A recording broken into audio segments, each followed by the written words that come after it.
नमस्कार. आज आपल्या समोर आहे वि.स. खांडेकर यांची एक अजरामर कलाकृती ययाती. आपल्याकडे या कादंबरीचा एक विस्तृत सारांश आहे, पण आज आपण फक्त कथेचा आढावा घेणार नाही आहोत.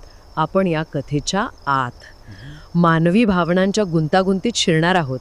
राजा ययाती, भोग एवं त्याग यांच्यातला हा संघर्ष फक्त एका पौराणिक राजापुरता मर्यादित आहे की तो आपल्या सगळ्यांच्या आत सुरू असलेल्या युद्धाचं प्रतीक आहे?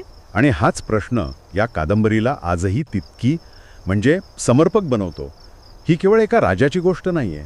खांडेकरांनी काय केलंय तर महाभारतातल्या एका लहानशा उपकथेला उचललंय आणि त्याला मानवी अस्तित्वाच्या अशा सनातन प्रश्नांशी जोडलंय. इच्छा म्हणजे काय, समाधान कशात आहे, बरोबर ना?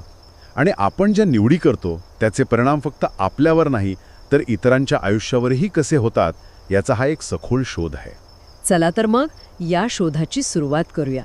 गंमत म्हणजे कादंबरीचं नाव ययाती आहे, पण कथेची खरी ठिणगी ती पडते दोन स्त्रियांच्या संघर्षातून, देवयानी आणि शर्मिष्ठा. अगदी बरोबर. ययाती या नाटकात नंतर येतो आणि या दोन पात्रांची रचनाच मुळात खूप विचारपूर्वक केली आहे. एकीकडे आहे देवयानी, दैत्यांचे गुरु शुक्राचार्य यांची मुलगी.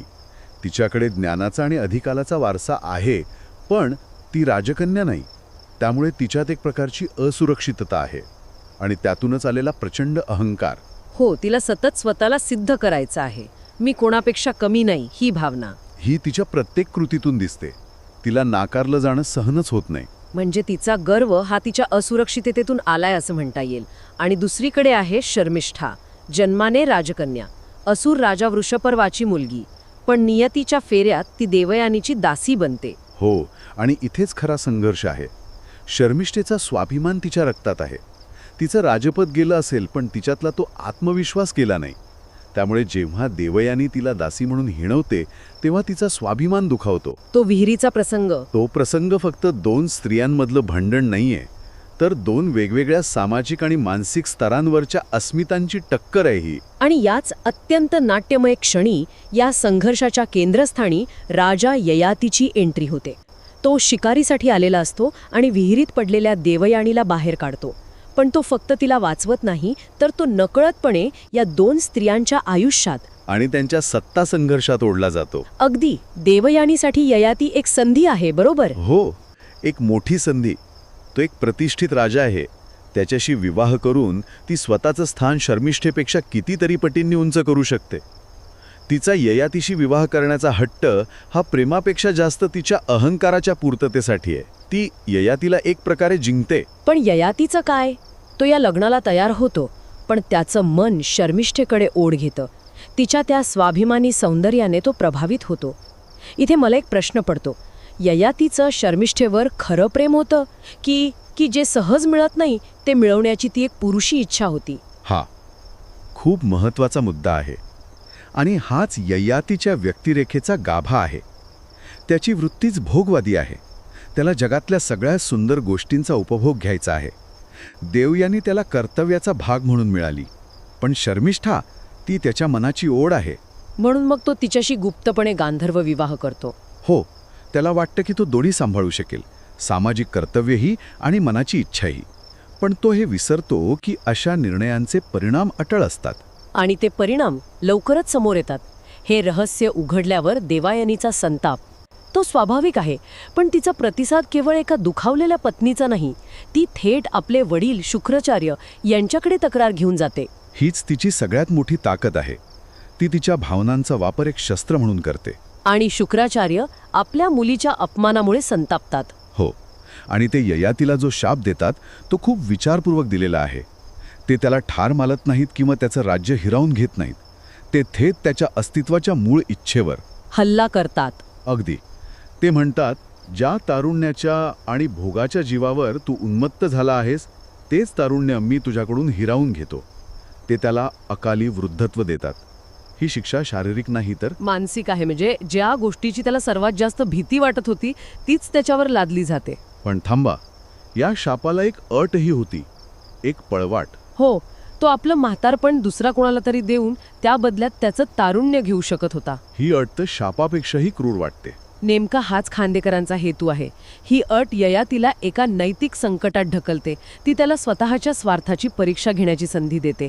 आत्तापर्यंत तो इतरांच्या भावनांचा विचार न करता वागला होता, पण आता त्याला दुसऱ्या कुणाच्या तरी आयुष्याची किंमत मोजून स्वतःचं सुख विकत घ्यायचं आहे. आणि तू ती संधी घेतो.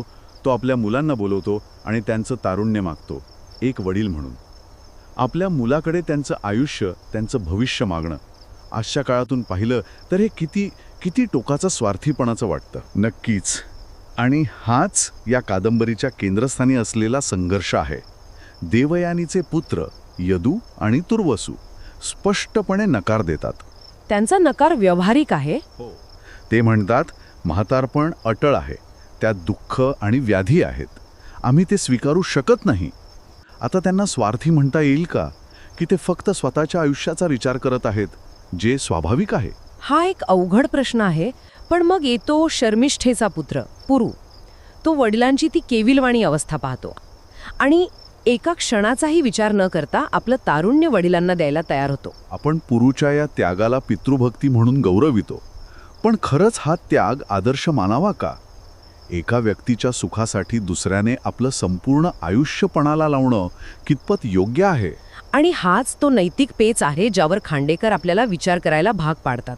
पुरूचा त्याग निसंशयपणे महान आहे. तो निस्वार्थ प्रेमाचं आणि कर्तव्याचं प्रतीक आहे. पण तो ययातीच्या स्वार्थाला अधिकच अधोरेखित करतो आणि ययाती तो त्याग स्वीकारतो. यावरून त्याची भोगलालसा किती तीव्र होती हे दिसतं. त्याला स्वतःच्या सुखापुढे मुलाच्या आयुष्याची काहीच किंमत वाटत नाही. तर ययातीला हवं ते मिळालं. त्याला तारुण्य परत मिळालं. पुरोवृद्ध झाला. आता ययाती हजारो वर्ष राज्य करतो, सर्व प्रकारचे भोग अनुभवतो. त्याच्या मार्गात कोणताही अडथळा नाही. कथा इथे संपायला हवी होती, पण इथेच तर खरा ट्विस्ट आहे. हो, आणि हाच खांडेकरांच्या प्रतिभेचा कळसबिंदू आहे. त्यांना केवळ एक कथा सांगायची नाहीये, तर त्यातून एक सार्वत्रिक सत्य मांडायचं आहे. सुरुवातीला ययातीला खूप आनंद होतो, पण हळूहळू वर्षानुवर्ष अविरत भोग घेतल्यानंतर त्याला एक विचित्र पोकळपणा जाणवू लागतो. त्याला कळतं की इच्छा ही अग्नीसारखी आहे. तुम्ही त्यात जितकी तुपाची आहुती द्याल तितकी ती अधिकच भडकते. ती कधीच शांत होत नाही. बरोबर. म्हणजे त्याला हेडॉनिक ट्रेडमिलचा अनुभव येतो. एक इच्छा पूर्ण झाली की मन दुसऱ्या इच्छेमागे धावतं.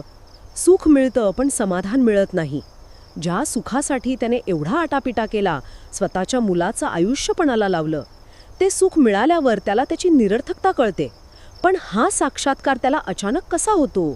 केवळ कंटाळा आल्यामुळे? मला वाटतं तो केवळ कंटाळा नाहीये, तो अनुभवातून आलेला शहाणपणा आहे. हजारो वर्षांच्या अनुभवानंतर त्याला कळतं की आनंद आणि सुख या दोन वेगळ्या गोष्टी आहेत. सुख हे बाह्य वस्तूंवर आणि इंद्रियांवर अवलंबून असतं, ते क्षणिक असतं. पण आनंद किंवा समाधान ही एक आंतरिक अवस्था आहे. त्याला उमगतं की वासनांची पूर्तता करून त्या कधीच संपत नाही. उलट त्या माणसाला अधिकच गुलाम बनवतात. खरा आनंद वासनांवर नियंत्रण मिळवण्यात आहे, त्यांच्या आहारी जाण्यात नाही. हा त्याच्या आयुष्यातला सर्वात मोठा टर्निंग पॉइंट आहे. त्याला स्वतःच्या चुकीची, स्वतःच्या स्वार्थाची जाणीव होते. मग तो काय करतो? इथेच ययातीचं खऱ्या अर्थाने परिवर्तन होतं.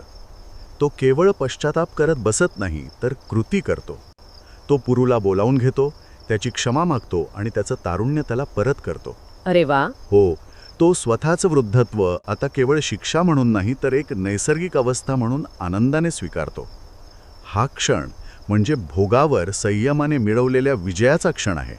म्हणजे जो माणूस तारुण्यासाठी काहीही करायला तयार होता, तोच आता स्वेच्छेने वृद्धत्वाचा आणि त्यागाचा मार्ग स्वीकारतो. हो, आणि तो तिथेच थांबत नाही. तो पुरूला राज्याचा वारसदार म्हणून घोषित करतो आणि स्वतः सर्व सुखांचा त्याग करून तपश्चर्येसाठी वनात निघून जातो. त्याचा प्रवास भोगाच्या शिखरापासून सुरू होऊन त्यागाच्या शांतीपर्यंत पोहोचतो. हीच त्याच्या आयुष्याची खरी पूर्तता आहे. अगदी. खांडेकरांना हेच सांगायचं आहे की खरं स्वातंत्र्य इच्छा पूर्ण करण्यात नाही, तर इच्छांपासून मुक्त होण्यात आहे. खरंच ययातीचा हा प्रवास म्हणजे मानवी अनुभवाचं एक शक्तिशाली रूपक आहे. आज आपण त्याच्या कथेच्या माध्यमातून केवळ भोग आणि त्याग यावरच नाही, तर अहंकार, प्रेम, कर्तव्य आणि समाधान यासारख्या अनेक संकल्पनांवर चर्चा केली. बरोबर. या यादीचा साक्षात्कार आणि त्याचं परिवर्तन हा या कादंबरीचा मुख्य संदेश आहे. पण जाता जाता माझ्या मनात एक प्रश्न नेहमी येतो. ही कथा ययातीच्या परिवर्तनावर संपते, पण ज्या 2 स्त्रियामुळे ही कथा सुरू झाली त्यांचं काय? देवयानी आणि शर्मिष्ठा. हो, देवयानी, जिने आपला अहंकार जपण्यासाठी आणि सूड घेण्यासाठी एवढं मोठं नाट्य घडवलं. तिला ययातीच्या परत येण्याने किंवा जाण्याने खरं समाधान मिळालं असेल का? तिचा अहंकार शांत झाला असेल का? आणि शर्मिष्ठा, जिने प्रेमासाठी दास्यत्व पत्करलं, गुप्त विवाह केला आणि आपल्या मुलालाही त्यागासाठी तयार केलं. तिच्या वाटेला काय आलं? तिच्या त्या त्यागाचं फळ तिला समाधान देऊ शकलं का? म्हणजे त्यांचे मार्ग आपल्याला केवळ भोग आणि त्यागाच्या पलीकडे जाऊन मानवी प्रेरणांच्या इतर गुंतागुंतीच्या पैलूंवर विचार करायला भाग पाडतात. कदाचित प्रत्येकाच्या समाधानाची व्याख्या वेगळी असते आणि हा प्रश्न ही कथा आपल्या मनात कायमचा सोडून जाते.